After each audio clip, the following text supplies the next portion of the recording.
Hello, ladies and gentlemen, and welcome to the next episode of the Overwatch. The Toronto Defiant will not be denied.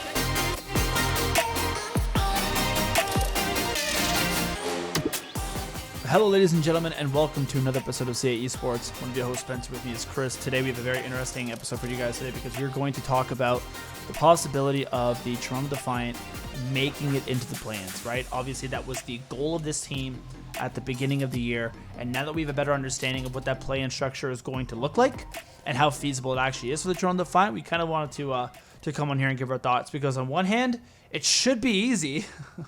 But on the other hand, it very much might end up not being so. And then obviously we can quickly talk about a little bit of thoughts on Toronto Ultra, although I think that one's a little bit more straightforward. But with that out of the way, one of your hosts, Spencer, with me is Chris. As you can see, Chris has no camera, unfortunately. That's because he's an absolute potato and just simply didn't bring it. So how do you lose a camera? Good question. Ask him. And then with that out of the way, we could just kind of jump right into things. So Chris, just give us your quick little thoughts on Toronto Defiant. Toronto Defiant is they're in a place where I fully expect them to what? Okay, somehow Chris's microphone was working totally fine all the way up until we started recording, and now it has decided to completely cut out. What? So, it just doesn't work now? Oh, there you go. You're back. Yeah, you just legit stopped. I couldn't hear you. Sorry. Continue. Well, that's weird. I do not get that. I think that 9 times out of 10, Toronto is making this play in. You know, when we think about it, there's going to be 3 teams that are cut, but really, Toronto's only got real competition for one of those slots, right? You know, let's be serious here. I don't think London or Vancouver Titans. Well, they're done. Yeah, they're gone. They're done. They're not going to make it. It's out. So it's really, you know, the question is, I'm Mayhem. Sorry, I'm losing my train of thought here. Can the Florida Mayhem make it back in? Well, yeah, it's Florida. I mean, it's really between Florida, Toronto, Boston, and Paris, right? All of those teams currently have, Florida has 5 points. Boston, Paris, and Toronto have 6.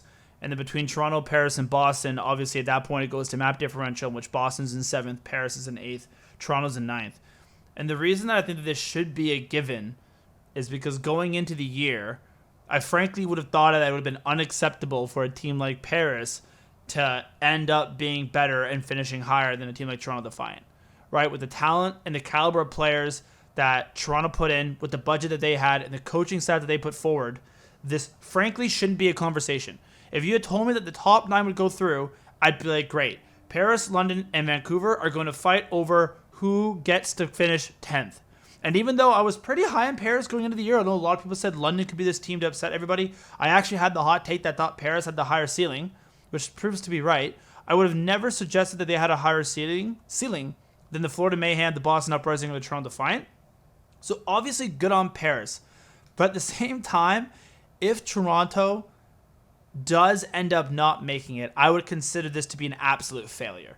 I understand that the team wanted to push the narrative of it being a 2-year plan, of which I can still think is fine, right? Like, I don't think that Toronto needs to make it to the final 5, right? Like, the end up at the official champs for the top 8 teams overall. I think that's okay.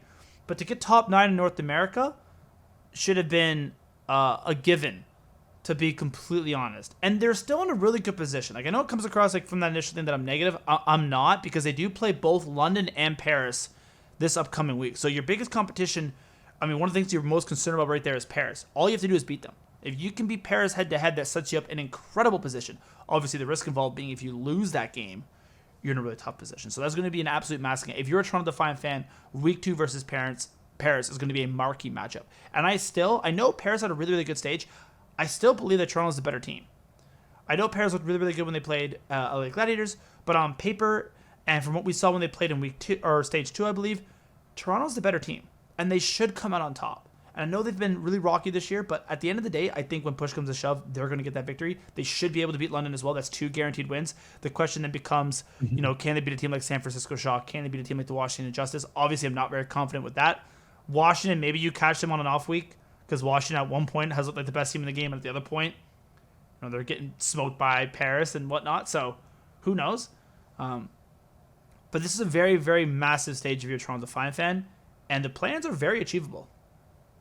Yeah, I totally agree with that. The one thing is that it's nice that Florida's also a point down right now, but I'm a little bit scared for them or of them right now, just because we can't forget they had a pretty good stage one.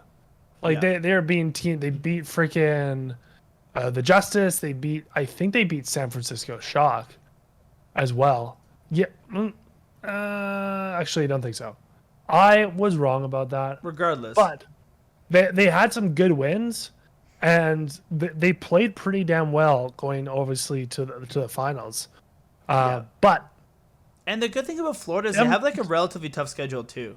Like they play the Mayhem, they play Boston, they play. Florida plays Mayhem.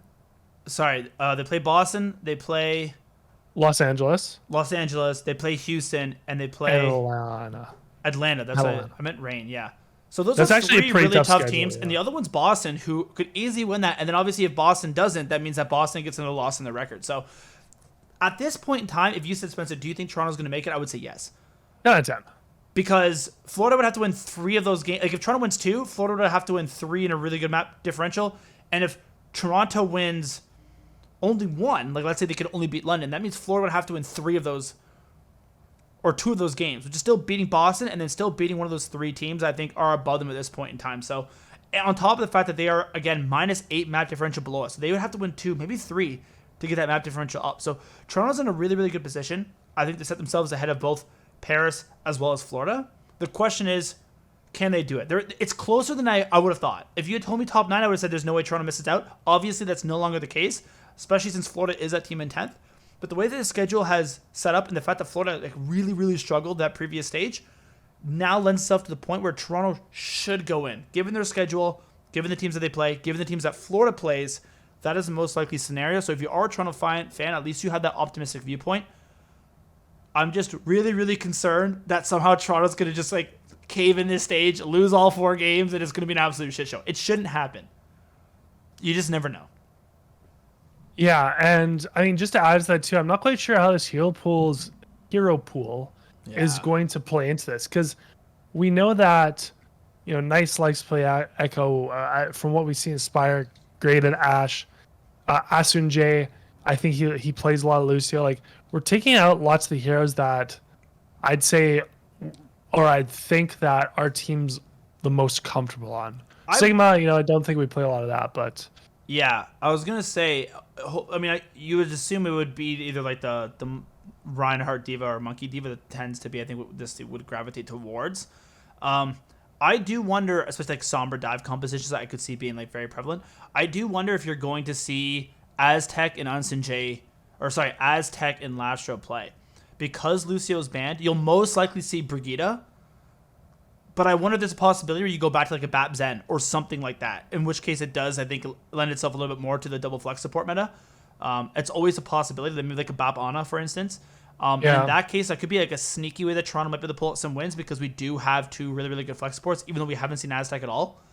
And yeah, it's a good point, because you're right. Aspire, what's going to happen with Aspire, right? As far as I know, I don't know if he's been officially signed. I don't think he has. Will we get him back? Are we going to see Hisu and Nice again? So this is going to be a really, really interesting stage, and there's a lot of question marks here. But the good news is the most likely scenario is that Toronto does end up through, knock on wood. Yeah, I think one more comment on here too is that I think we've seen a little bit of issue in the disconnect between the aggressiveness of our tanks and our backline, and to a lesser extent our DPS. Yeah. Lucio takes even more mobility out of the backline, so I don't know if that's going to exacerbate that disconnect or if they're going to be able to adapt properly. Yeah, on one hand, you'd think without Lucio, you assume that Reinhardt wouldn't be played. So you assume it would be a monkey meta without Lucio, which I do think helps Toronto as well, because Sato is a good monkey, and Monkey Diva, right? I do assume you're going to see a Sombra monkey, a Sombra dive, which in theory should help us out. The problem is Hisu Sombra has been underwhelming this year which has been disappointing because I know he's a good summer. We saw him be one of the best summers in the league last year, right? Sato's monkey has been a little bit inconsistent because of how aggressive he is, which also doesn't make any sense because he was one of the best monkeys in the year last year.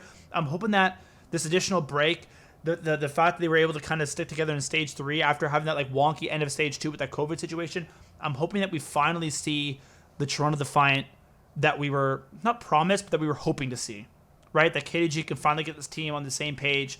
They're playing a lot of their comfort picks. I understand that like losing Ash does suck and losing Lucio does suck from especially like Onsen Jay's perspective, but I think that it's going to lend itself into a meta that should be our comfort picks. And if it's a Sombra Tracer, we already know that Aspire can absolutely pop off on the Tracer. And if it is like a Sombra Tracer dive with like a Brigitte and maybe like a Baptiste or Mercy, like who knows? I do think that lends itself well. I think that the Echo actually helps us because it might allow us to just play Aspire, Ihisu more consistently. Again, that's assuming Aspire comes back. If he doesn't, then shit. I don't know. Yeah, shit. Yeah, you're right about that. The one thing I would say is that, you know, even with Saddle and Monkey, I feel like one of the reasons why we got slapped a little bit by LA is because the disconnect between his monkey and the back line. So I don't know if that will help too much, but I agree. That's in between here and there. Like we just got to watch him play. This is what we got to watch them play, and again, they're set themselves up for success in terms of being ahead of Florida already, and in terms of actually playing Paris and London, and kind of getting blessed with that last schedule. So, the ball's in their court, right? Win those 2 games, you should make it through. Yeah, I totally agree with that. And I guess what we can do now is we can go over to the other side of Toronto, the one that we like to see, or the one that we're a little more happy about, per se. And that's the Toronto Ultra. Then another very strong week. Yeah. Against, I believe it was the LA Thieves. Yeah. And was it No, Minnesota? No, it was LA Gorillas. Yeah. I always get them mixed up. And Seattle. Yeah, exactly. Won both those games. Now set ourselves up, I believe we're 3-0. And these final 2 games should be very, very interesting. Obviously versus Florida, obviously versus Dallas, probably the 2 best teams in our group. On one hand, you're looking better if you're Toronto because again, one of your biggest concerns in terms of taking your top seed, because you want that number 2 seed in champs, right? It guarantees you that top 6 finish. And one of your biggest competitors was New York, who has really, really struggled this group. And they're obviously not done because they can definitely turn it around. I know Clayster's taking some time for himself, and once it gets to land, they can definitely be one of those teams that surprises a lot of different people. But they have struggled this group stage, so you hope that because you're going to be able to finish first or second, that you should be able to finish ahead of them in the standings. And then I believe, let me just double check right now. But yeah, Dallas actually lost to Florida, I believe. So Dallas has also struggled a little bit. It's a dark horse team, Florida. You're also in the same exactly. So if you're Toronto, all you have to do is win out these final 2 games, especially that game versus Dallas, and you've kind of knocked them down a peg as well. And so your biggest competition, being New York and Dallas, of taking that number 2 spot, are now again the ball's in your court where you can set yourself up in a significantly better position. If you finish top spot in Group B, you end up probably playing Atlanta in first round, which does kind of suck. But again, you're guaranteed that top 6 finish, which I think is absolutely massive. The only real concern now seems to be Optic firing on all cylinders. The fact that they're 4-0, most likely going to be 5-0, and because they have the head-to-head win versus Atlanta, I believe even if both finish 4-1, the tiebreaker would go to Optic. I believe they've clinched. So obviously, if you're Toronto, even if you finish the top seed, you now have to play Atlanta, which does suck. But Optic is now the dark horse to really take that from Toronto. But because we have a 45-point lead, I think all Toronto needs to do is finish within 1 or 2 places of Optic, and we should finish second overall, which is a massive, massive win for this organization.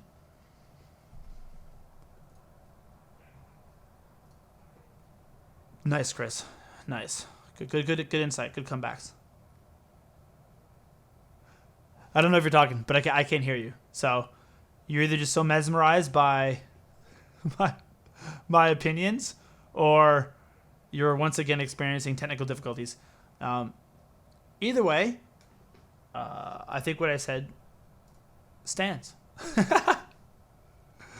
And anyways, if you're a Toronto Ultra fan, this is a big weekend because again, if you go 2-0, I think you set yourself up for a massive road to success, especially that win versus Dallas. Losing to Florida would suck, But if you at least lose to Florida and beat Dallas, I believe you tie Florida, you probably come second place. It actually might help you in the long run where you end up playing Optic instead of FaZe, although you probably want to finish first regardless.